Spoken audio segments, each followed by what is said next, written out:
tudo bem? Prazer recebê-la aqui. Ela é Prazer, médica, pediatra e está no programa para a gente falar sobre esse assunto aí tão importante que é o desfraude.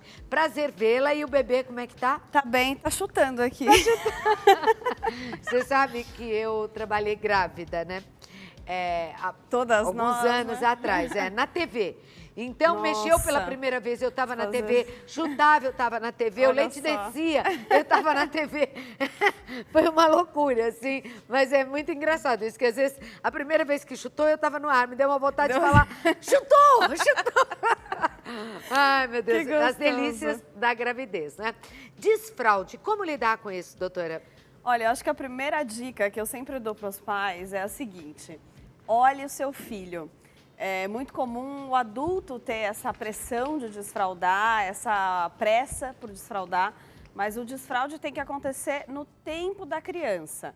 Não existe aquela coisa que a gente sempre fala, não existe currículo melhor quando a criança desfrauda mais rápido, não existe nenhum prêmio quando a criança desfrauda mais rápido, mas existe sim muita frustração e às vezes um processo todo que é muito atrapalhado por essa aceleração que vem do adulto, né? Essa ansiedade de desfraudar. Então precisa ver os sinais que a criança dá de que está pronta ou de que está perto de desfraudar. Agora, a gente erra também, a gente tá falando de mãe, de não Sim. sei o quê. Eu com 9 meses já pus um piniquinho. Eu falei, fica aí até fazer. Ela fez pra mim. Eu entendi que eu tava totalmente errada, né? Muito Já tinha na bom. escolinha, já tinha aprendido a mostrar a língua. Mas o bebê costuma dar sinais, doutora? Dá bastante sinal. O desfraude, ele não é, assim, algo super imediato, né? O desfraude, ele vem acontecendo em etapas e uma coisa super importante da gente saber é que a criança fica pronta do ponto de vista neurológico, digamos assim, ou seja, o corpinho dela vai estar pronto antes de fato ela estar pronta. Por quê? Porque o desfraude precisa de um componente de maturidade emocional, psicológica muito grande. Então é de fato algo que é um processo. Começa, muitas vezes regride e todo mundo sai da fralda, né? Ninguém com 18 anos está usando fralda. Então os pais precisam ter paciência e entender Lidar com calma, né? Com calma, ser muito positivo e perceber os sinais, dar autonomia para a criança. Tem várias diquinhas que a gente pode dar. Eu tenho, e ela vai dar, porque eu tenho uma foto aqui do seu bebê. Ah, né? um Que idade? doce. Um doce. Que idade tinha Vai na fazer foto? 3 na foto, se não me engano, acho que tinha uns 2 e pouquinho. 2 e pouquinho quando largou. E é um sinal que você deve observar. Coloca a foto do bebê da doutora, por favor, para ela poder falar sobre esse momento. E isso tem te ajudado, inclusive, a deixar mais calma as suas pacientes, né? É isso. Isso. Então, o que a gente vê nessa foto, né? Esse é o meu Que Chiquinho. linda. Qual é o nome dele? Francisco. Cleininho. A criança, geralmente, um dos primeiros sinais é ela começar a se concentrar e se afastar do lugar onde está a muvuca, né? Onde estão as pessoas. Onde tá todo mundo. Porque criança pequena, quando está 0 no momento do desfraude, está brincando ali no meio de todo mundo, de repente você percebeu que fez cocô, né? E a criança não deu sinal nenhum. Agora, o que está acontecendo aqui? Ele se afastou, procurou um cantinho mais calmo, com mais privacidade, que é como todo mundo, né? Vai no banheiro. E é intuitivo isso. Exatamente, olha só que legal. E se agachou na posição de cócoras, que é a posição que fica mais fácil, de fato, fazer cocô, né? Então, esse é um dos primeiros sinais de que a criança está começando a mostrar sinais de desfraude. A partir disso, que atitude a mamãe e o papai, eles devem tomar? Perfeito. Bom, tem muitas dicas que a gente pode dar, né? Eu acho que, assim, as principais, vamos colocar... Falar sobre o assunto. Então, a criança ela aprende por repetição e por observação. Então, quanto mais natural a família abordar o assunto, levar a criança junto com o pai, mãe, no banheiro para observar as outras pessoas fazendo xixi, fazendo cocô, que é algo muito natural da vida, é importante. Livros são coisas que ajudam muito em qualquer tipo de processo. Então, tem muitos livros de desfraude. Livro infantil mesmo, né? Então, por exemplo, tem o que tem no meu pinico, quem fez xixi cocô, o que é o cocô, tem esse digitar. Hoje Ler na internet. Isso para criança é legal. Livros, tem um que chama, por exemplo, Um Presente Incrível, que é um elefantinho que ganha de presente um pinico. Então, quando a gente traz para o imaginário infantil essa associação fica muito mais fácil, né? Outra coisa importante é a gente buscar as palavras corretas, né? Tá. Então, é muito comum, socialmente, a gente falar que o xixi é sujo, que é fedido, que é, enfim, palavras de tom negativo.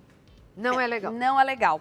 Porque a criança associa aquilo como, às vezes, algo ruim, com medo, né? E às vezes evitam fazer, seguram, se retraem, né? Exatamente.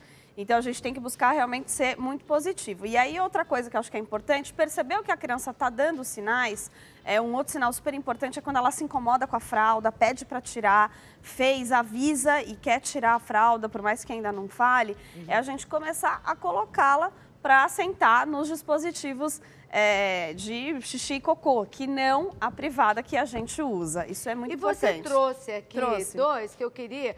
Por favor, vamos mostrar os dispositivos que estão aqui ao meu lado. E eu quero que daqui ela veja e ensine vocês. Hoje em dia tem novidades nesse sentido? Tem. Acho que era muito comum antigamente que as crianças sejam colocadas... Quer que eu vá lá, Clau? É melhor, lá, viu? Porque senão não vai dar certo. Vamos lá. Eu estava evitando que você Imagina, andasse, mas é melhor. Ótimo. E gravidez não é doença, Exatamente. Né? Tá bom. Então, olha lá. Por que eu comentei que é muito diferente? E não na nossa privada. A privada, principalmente para uma criança que é pequena, e o momento em que a criança desfralda varia muito. Tá. Então, você vai ter crianças, às vezes, de 1 ano e 9, 2 anos que tiram a fralda. E a gente pode esperar até 4 anos para esse desfraude acontecer. E as pessoas são muito diferentes, né? Vejamos, nós somos aqui pequenininhas. Mágica. E, enfim, né? As crianças também e as diferenças iguais. existem, né? E aí, quando ela senta na privada, se ela tem a sensação de que ela vai cair, que é muito comum, né? Porque o buraco é maior. E se ela não apoia os pés, isso dá muita insegurança para a criança. E aí cria um trauma da privada. Então, jamais comecem colocando na privada. Então, precisa apoiar os pés. Aqui eu tenho dois modelos, né? Esse modelo acopla um redutor de assento. Então, você vai colocar na privada, a criança consegue sentar aqui e ela consegue apoiar os pés. Que interessante. E é legal que para uma criança maior, que já tem mais autonomia, então, peraí, deixa eu ela de novo. sobe sozinha. Aí coloca assim, a privada está aqui, você coloca, ela consegue não ela só vai, segurar, como apoiar os pezinhos. Ela vai sentar assim, certo? né? Sim. E vai apoiar os pezinhos e vai conseguir segurar. Se segurar. Perfeito. Muito legal. E para os o piniquinho, o que é melhor? Varia muito de criança para criança. Eu, particularmente, como mãe e no consultório, eu costumo indicar, principalmente se é uma criança um pouco menor, começa pelo pinico, porque dá muito mais autonomia. Querendo ou não, aqui a criança vai precisar subir nesse dispositivo e subir na privada. Então, às vezes, se ela não está totalmente segura ainda, se não é uma criança que sobe super bem nas coisas, às vezes dá uma trava. Aqui não, a criança vai, baixinho, abaixa, senta e tranquilo. E até o pinico tá moderno. Olha que bonito, hein, gente? Antigamente tinha pinico assim, tem até não, uma descarga de mentira Olha, aqui, ó. Tá vendo? Que bonitinho, bacana. né? E também pode fazer a tentativa. A partir daquela dica, tem mais alguma, doutora, para passar? De quando é o momento? Acho que essas que a gente comentou são bem as importantes. básicas, né? E uma observacional que muitas vezes vem antes desse processo todo, desses sinais, é a criança começar a pular com os 2 pés. Porque essa habilidade de pular com os 2 pés, ela vem junto com o amadurecimento neurológico. Então, eu comento isso porque, assim, se sua criança nem pula com os 2 pés ainda, às vezes nem vale, porque às vezes os pais vêm com essa demanda, né? Eu posso começar a desfraldar, mas a criança não deu nenhum sinal. Espera, observa, veja se ela começa a pular, veja se ela começa a se afastar, e aí você começa a falar sobre o assunto.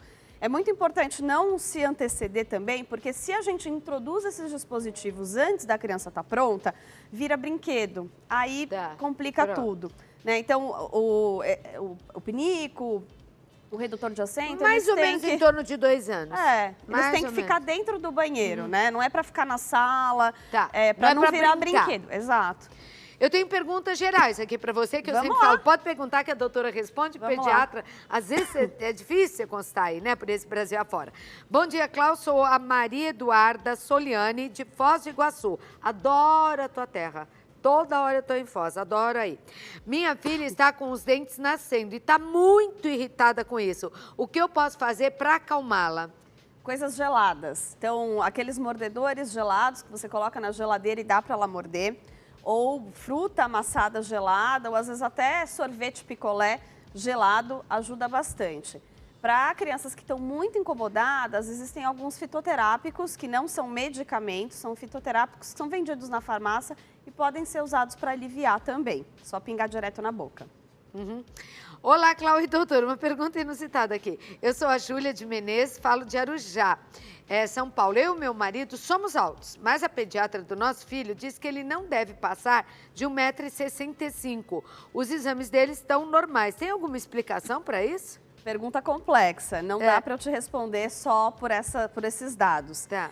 Então, o que a gente precisa entender? Se a gente tem uma estimativa que a gente faz a partir da altura dos pais, e a criança, quando ela está muito longe dessa estimativa, por mais que ela tenha uma altura, a princípio, normal, a gente pode investigar como uma baixa estatura. Existem muitas causas para isso, causas hormonais, causas nutricionais, infecções, entre outras. Pode ser que seu filho só, não sei a idade dele, pode ser que ele mais para frente acelere a curva de crescimento e chegue no mais próximo, digamos assim, da altura de vocês, ou pode ser que ele seja uma criança mais baixa. Tem 30% a 40% destes casos que a gente não tem uma explicação óbvia, né, para dar para a família, simplesmente a criança é mais baixa do que o padrão genético. E aí existem alguns tratamentos que podem ser sugeridos, exatamente, mas isso precisa de muito cuidado, muito critério e uma avaliação contínua de um endocrinologista pediátrico bom para te assessorar nessa decisão. Tá certo. Bom dia, sou Annelise Bortoletti, de Vitória, Espírito Santo. A minha filha não come nada. Come, mas a mãe diz que é nada. Porque ela falou apenas arroz, feijão e salada. Já é alguma coisa. Tá ótimo. Já não é um nada, né? Ela vai melhor com doces. Ela tem 8 anos, na verdade, mas não aceita mais nada. É arroz, feijão e salada e doce. Arroz, feijão, salada e doce. O que fazer? Eu posso dar estimulantes de apetite? Não. A gente não usa abridor de apetite, né? Que antigamente se tinha muito os óleos de fígado, de bacalhau, né? Essas coisas. Não se usa isso. Primeira dica que eu te dou, acho que a gente precisa realmente, algum profissional que te auxilie a olhar se de fato essa criança come nada ou não. Essa queixa ela é muito comum no consultório e o mais comum é que exista, de fato, uma divergência entre o que a família acha que deveria comer e o que a criança come. E muitas vezes a criança está comendo adequadamente, né? Aí a gente precisa entender se tem alguma deficiência nutricional, alguma coisa que realmente preocupe. Arroz, feijão, excelente combinação, muito nutritivo e salada também, a princípio, já está melhor ainda, né? Melhor tem ainda. Que não come matinho. Talvez a gente tenha que controlar doce, não sei quanto que come, né? E muitas vezes esse tipo de queixa, quando tem alguma preocupação, a principal sugestão que a gente dá é uma alteração comportamental, no sentido de refeições em família, olhar a dieta da casa, porque muitas vezes a família quer que a criança coma otimamente, mas a família às vezes não come tão bem, então mudança de hábito passa por mudar hábito da casa inteira também. Doutora, seu Instagram? Doutora.Ana com 2 N's, Domingues com Z, bom. Isso. Aproveita antes do bebê nascer, que ela está trabalhando e está disposta.